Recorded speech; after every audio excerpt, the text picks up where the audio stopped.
इससे पहले जैसे हमने इसको बताया कि 12.1 12.2, तो वो 11 भी कर सकते हैं हम उसको, तो नई बुकें जो है ना उसमें 11.2 है, कुछ चैप्टर हटाए गए हैं ना नई बुक से, तो नई बुक से कुछ चैप्टर हटे हुए हैं, इस वजह से 11.2 है। आप प्रतिस्थापन देखना है आपको, ठीक है। तो यहाँ पर प्रतिस्थापन समाकलन में जैसे डिवाइड में जो लिखा हुआ है 1 + x² लिखा हुआ है, इसको आपको t मानना होता है। प्रतिस्थापन क्या होता है? सब्स्टिट्यूशन। सब्स्टिट्यूशन में आपको एक जो दो फंक्शन दिए होंगे या ऐसा एक्स्ट्रा फंक्शन दिया होता है जिसका डिफरेंशिएशन नहीं कर सकते या इंटीग्रेशन नहीं कर सकते हैं, उसको हटाना होता है। तो हम यहाँ से 1 + x² = t ले लेंगे, ठीक है। कोई सब्स्टिट्यूशन मानना होता है, सब्स्टिट्यूट, ठीक है। तो 1 + x² = t, 1 0 हो जाएगा डिफरेंशिएशन, x का x² का 2x हो जाएगा, dx = dt हो जाएगा, या x dx निकालेंगे तो आएगा dt/2। x dx = क्या हो जाएगा? dt/2। याद रखिए इंटीग्रेशन, देखो ये x dx है, dt/2 मतलब 1/2 बाहर, और यहाँ dt हो जाएगा अपॉन t। ये क्या होता है? log t, 1/2 log t + c। अब जानते हैं log t की वैल्यू क्या है? 1 + x² + c। लो आंसर हो गया। बहुत आसान है, आप जब सब्स्टिट्यूट मान लोगे तो बहुत आसान हो जाता है, ठीक है। सेकेंड नंबर देखो इसी का, पहले का सेकेंड नंबर लिखा हुआ है, क्वेश्चन नंबर फर्स्ट का सेकेंड नंबर लिखा है I = integration x sin x², ऐसे लिखा है dx। तो यहाँ पे x² = t लेंगे, x² को ये लेट करना है यहाँ से, ठीक है, सब्स्टिट्यूट मानना है। और ये 2x = यहाँ से क्या हो जाएगा? dx = dt हो जाएगा, फिर से हो जाएगा। यहाँ से x dx = आ जाएगा dt/2। तो यहाँ फिर से x और dx, इसकी जगह रख देंगे 1/2 इंटीग्रेशन sin t dt। और sin t का आप जानते हैं इंटीग्रेशन क्या होता है? cos t होता है, 1/2 cos, और t माइनस का होता है, ठीक है, माइनस लगा लेंगे। और t की वैल्यू क्या लिखिए? x² + c, आपका आंसर हो जाएगा। इस तरह से आप इसको कर सकते हैं, ठीक है। पहले नंबर का थर्ड नंबर देखो,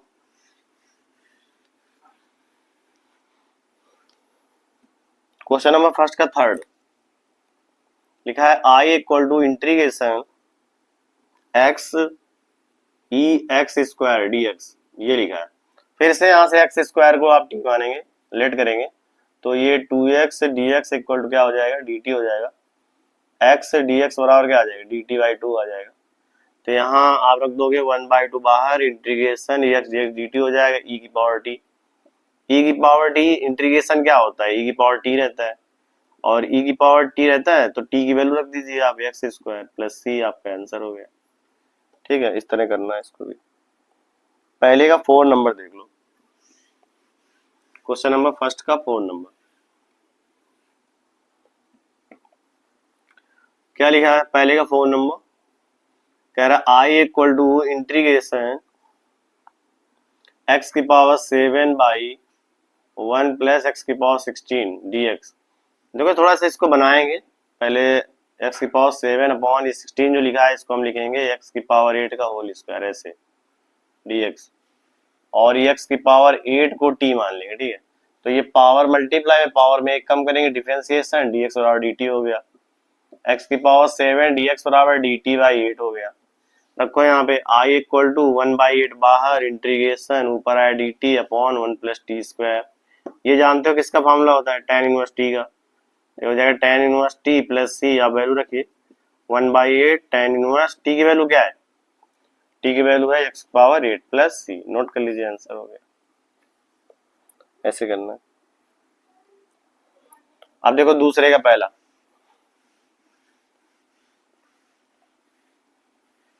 क्वेश्चन नंबर सेकंड का first number,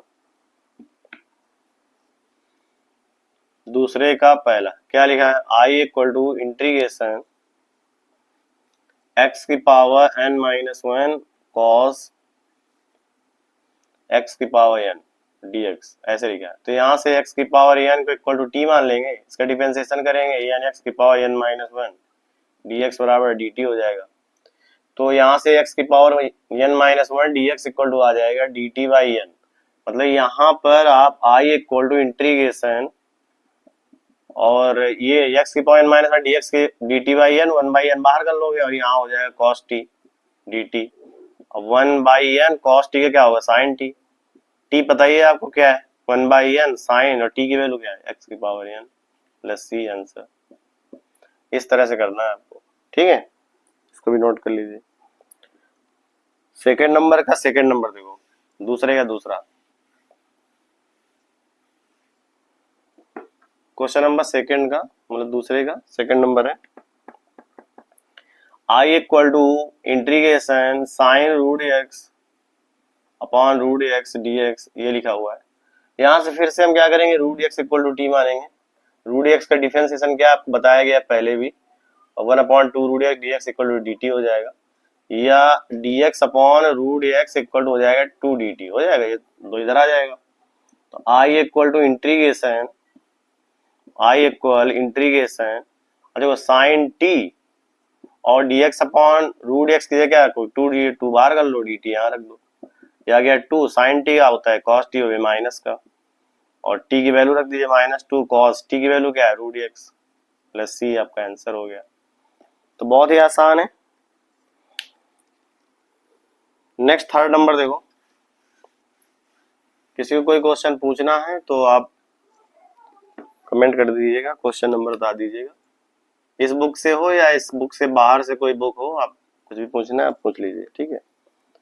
I equal to integration cosec square root x बटे रूट एक्स, ऐसे लिखा हुआ है शायद dx, ठीक है, ये लिखा हुआ है। हम क्या करेंगे यहाँ पे, फिर से रूट एक्स को t मानेंगे, और 1/2 root x d x equal to क्या हो जाएगा, dt हो जाएगा, या dx upon root x equal to क्या आ जाएगा 2 dt आ जाएगा, ठीक है। अब ये वैल्यू रखो यहाँ पे, आई इक्वल टू इंटीग्रेशन, यहाँ हो जाएगा cosec square T D T, अब बाई जो 2 मतलब 2 इंटू में आया वो हमने बाहर कर लिया, तो 2 कॉसेक स्क्वायर टी क्या होता है माइनस का कॉट टी, ठीक है, और अब कॉट माइनस का कॉट, और टी की वैल्यू क्या है रूट एक्स, तो आप रूट एक्स रख दीजिए प्लस सी, आपका आंसर हो गया। देखो फार्मूले आपको याद करने पड़ेंगे, सारे फार्मूले अगर याद हैं तो ये बहुत आसान है, सिंपल आप कर सकते हो इसको, ठीक है। फार्मूले याद नहीं होंगे तो फिर दिक्कत हो जाएगी। अब आ जाइए तीसरे का पहला, थर्ड का फर्स्ट नंबर।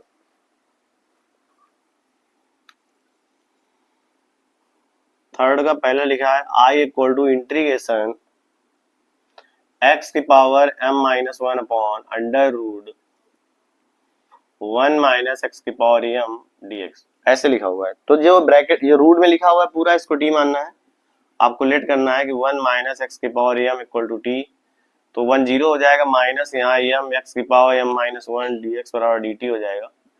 तो यहाँ से x की power m-1 dx equal to क्या लिखेंगे, dt बाई m, वो भी माइनस का बाहर कर लेंगे, तो यहाँ माइनस का 1/m बाहर, और ऊपर हो गया dt अपॉन रूट टी। अब रूट टी लिखा है तो ऊपर ले जाएंगे तो क्या करेंगे इसको, बताओ, ये ऊपर जाएगा तो ये हो जाएगा t की पावर -1/2 dt। अब करो इसका इंटीग्रेशन, -1/m, यहाँ t की पावर 1/2 अपॉन 1/2, क्योंकि प्लस का एक जोड़ना होता है।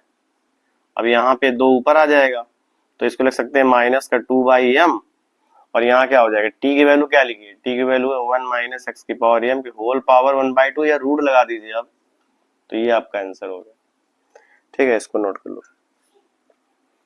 थर्ड का सेकंड नंबर देखो, क्वेश्चन नंबर थर्ड का सेकंड,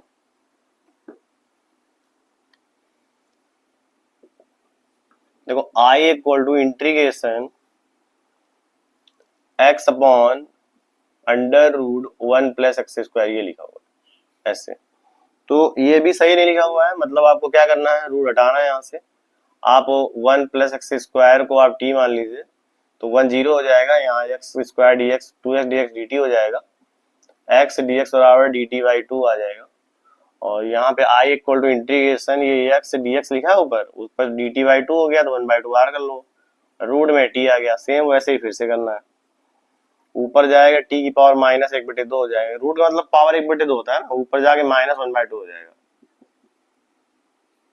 -1/2। अब इसका इंटीग्रेशन करना है, पावर में एक ऐड करते हैं, जैसे एक ऐड करोगे 1/2 बचेगा, यहाँ भी 1/2 बचेगा, ये कट जाएगा, यहाँ पे रूट टी बचेगा, और टी का मान क्या है 1 प्लस एक्स स्क्वायर प्लस सी, आपका आंसर हो गया, ठीक है, इस तरह करना है।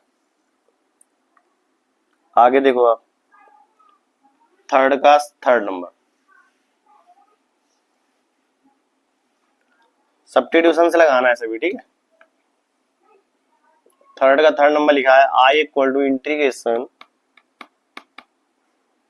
एक्स ब्रैकेट में a square plus x square whole power n, ऐसे लिखा हुआ है dx। तो ये भी बहुत आसान है, हम क्या करेंगे, जो ब्रैकेट के अंदर लिखा है ना ए स्क्वायर प्लस एक्स स्क्वायर, इसको आप टी मान लेंगे, तो ए स्क्वायर 0 हो जाएगा और ये 2x dx हो जाएगा बराबर dt, या x dx बराबर क्या आ जाएगा dt बाई 2। इस तरह से ऐसे बात समझ रहे हैं ना। अब x और dx से क्या रखना हमको, dt बाई 2, तो 1/2 बाहर कर लीजिए, इंटीग्रेशन ये dt हो गया, t की पावर n, यहाँ dt आ गया, ठीक है। और t की पावर n आप जानते हैं, t की power n plus one upon n plus one, तो 1/2 n प्लस वन बाहर कर लीजिए, और यहाँ t के मान क्या है a square plus x square की whole power n plus one और प्लस का c, ये आपका आंसर हो गया, ठीक है। आसान बहुत है, बस आपको थोड़ा सा सब्स्टिट्यूशन ध्यान देना पड़ेगा कि किसको आपको टी मानना है, ठीक है, ये आपको ध्यान देना है। हमेशा जो ब्रैकेट में होता है, पावर में होता है, जो भी आपको एक्स्ट्रा दिखाई देगा ना, जिसका डिफरेंशिएशन करने के बाद दोबारा वहां पे कोई फंक्शन मिल सके, उसी को ही टी मानना होता है। जैसे 4 नंबर में लिखा हुआ है, थर्ड का 4 नंबर है, I equal to integration x की पावर 4 एक्स की पावर 5 माइनस 1 ब्रैकेट के अंदर, ये लिखा हुआ है, और पावर 1/3, ये लिखा है dx। आसान है, फिर से आपको जो ब्रैकेट के अंदर लिखा है ना, उसको आपको टी मानना है। x की पावर 5 को लिखेंगे 5x की पावर 4 और 1 0 हो जाएगा, और dx बराबर dt हो जाएगा। मतलब अगर यहाँ से x की पावर 4 dx निकालें तो क्या आएगा dt बाई 5। रखो यहाँ पे, देखो x power 4 dx dt by 5, 1/5 बाहर कर लो, और ये t होता है t की पावर 1/3, और यहाँ हो गया dt। कितना आसान है बताइए। अब t की पावर 1/3 क्या लिखो, t की पावर 1/3 प्लस 1, मतलब हो जाएगा 4/3, नीचे भी आ जाएगा 4/3। इसको मल्टीप्लाई कराएंगे, ऊपर 3/20 यहाँ हो जाएगा, और t का मान लिखा है x की power 5 minus 1 power 4/3 plus c answer, ठीक है। ये आपको करना है आसान, सिंपल एकदम। आप कुछ फॉर्मूले आपको अप्लाई करने हैं, आगे जो 4 नंबर का पैरा है वहां से फॉर्मूले अप्लाई होंगे। जैसे पहला क्वेश्चन देखो, ये सिंपल है बहुत, इसलिए आपको थोड़ा सा स्पीड में बता रहे हैं क्योंकि सब आते हैं, ये सिर्फ रिवीजन के लिए हम करा रहे हैं, ठीक है। x upon under root 1 minus x की पावर 4 और ये dx ऐसे लिखा है। तो यहाँ पे फॉर्मूले बनाना है, मतलब आपको यहाँ पहले लिखना पड़ेगा इसको x upon under root 1 minus x square का स्क्वायर, ऐसे dx। अब यहाँ से हम क्या करेंगे, x square equal to t मानेंगे, ये 2x dx बराबर dt हो जाएगा, या x dx बराबर dt बाई 2 आ जाएगा ऐसे। तो i इक्वल टू इंटीग्रेशन ऊपर आ जाएगा dt upon under root 1 minus t square. अब ये किसका फॉर्मूला होता है, ये साइन इनवर्स टी का होता है, यहाँ साइन इनवर्स टी, और टी की वैल्यू आपको पता है, तो साइन इनवर्स टी क्या है एक्स स्क्वायर प्लस सी, आपका आंसर हो गया। इस तरह से करना है आसान, एकदम सिंपल है। अगला देखो, नोट करो इसको जल्दी से।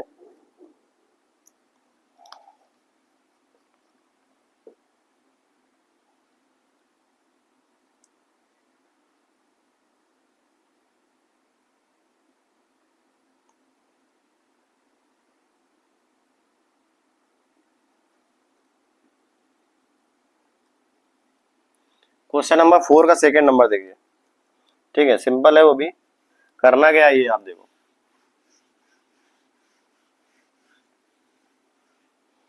देखो 4 का सेकंड नंबर जो लिखा हुआ है, लिखा है I equal to, second number I equal to integration x upon 1 plus x की पावर 4। तो यहाँ भी सेम वैसे ही करना है आपको, ऐसे इंटीग्रेशन एक्स अपॉन, पहले इसको लिखोगे 1 प्लस एक्स स्क्वायर का स्क्वायर, ठीक है, और फिर x square equal to t मान लोगे, यहाँ से 2x dx बराबर क्या हो जाएगा dt, या x dx बराबर क्या हो जाएगा dt बाई 2, ठीक है, ये dx है। यहाँ i इक्वल टू 1/2 बाहर करो, इंटीग्रेशन ऊपर हो गया dt upon 1 plus T square, ये फॉर्मूला बन गया।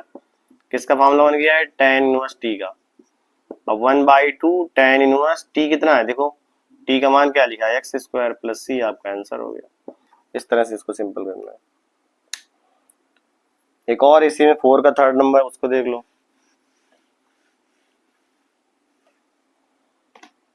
क्वेश्चन नंबर 4 का थर्ड लिखा है i equal to integration 1/x² sine 1/x dx, ये लिखा है। अब यहाँ पे क्या करेंगे, जो एंगल में लिखा है 1/x, इसको आप t मान लीजिए, तो 1/x का अवकलन करेंगे माइनस का 1/x² आ जाएगा dx बराबर dt हो जाएगा, या 1/x² dx बराबर माइनस का dt हो जाएगा, तो माइनस बाहर कर लो और ये हो जाएगा sine t dt। Minus sine t का होता है माइनस माइनस प्लस का हो जाएगा कॉस t, और कॉस t का मान क्या है 1/x और प्लस का c, आंसर हो गया सिंपल। ऐसे करना। आगे आ जाओ 5 का पहला क्वेश्चन, नंबर 5 का फर्स्ट नंबर।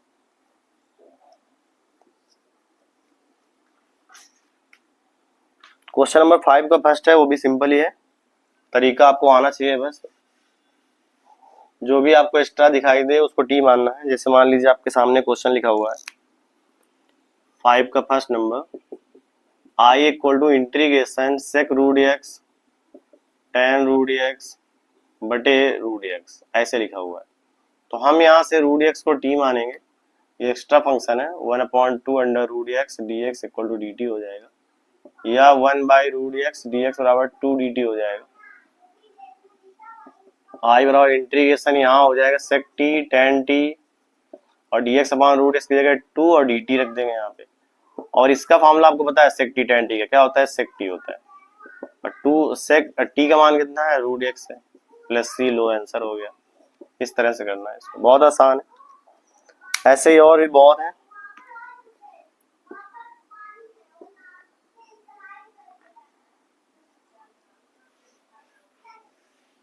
नेक्स्ट क्वेश्चन देख लो, लिखा हुआ है आई इक्वल टू 5 का थर्ड नंबर सेकंड नंबर है, I equal to integration e की power 1/x upon x square, ये आप अभी लगा चुके हो, बहुत आसान है।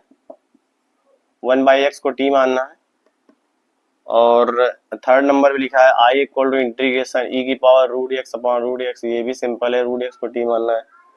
तो ये एकदम आसान आसान से सवाल है, शायद आप कर लोगे कि नहीं बताओ।